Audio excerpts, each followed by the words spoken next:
All the work we do is represented by data.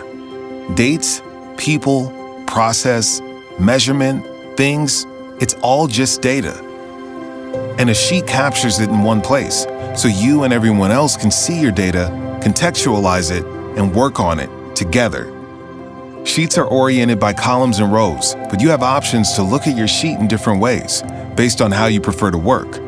They're the powerhouse behind everything else you do in Smartsheet, so getting the basics down is pretty key. And it's also pretty easy. To get started, you can build from a blank sheet, pick up best practices from a template, or bring in your work from another tool. Let's start from scratch in Grid View. First stop, columns. Smartsheet has a bunch of column types for all different parts of your work. The primary column is special. Think of it as the headline for each row in your sheet. I'm going to use it to keep track of tasks.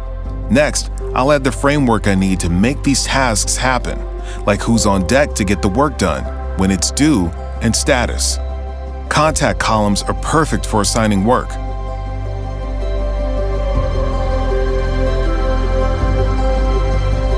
And date columns help keep everything on schedule.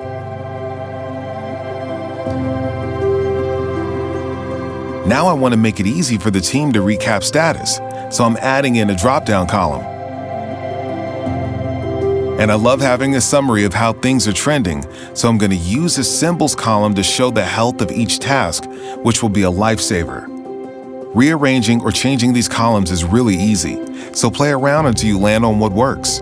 While columns add structure to your sheet, they're also key to powerful parts of Smartsheet like reports, dashboards, forms, and automation rules. Now let's take a look at rows. Rows capture all the details I've outlined with my columns. I can also attach files here and keep conversations going with my team.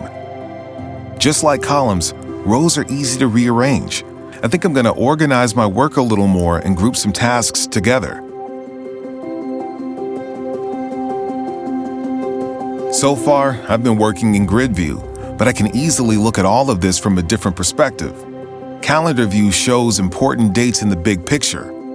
Card View is a handy way to visualize priorities in different slices of data, like team members and the work on their plates. But I'm going to switch to Gantt View to see the timeline of everything I've mapped out so far. Now I just need to share my sheet with my team so we can all get to work. I know I'll make some changes to what we've set up here today, but now you know how easy it is to update a sheet whenever you need to. Plus, once I've got this dialed in for our team, I can save it as a template to use again. And that's how you set up a sheet. Simple, flexible, tons of options. To learn more, check out the Smartsheet Help and Learning Center.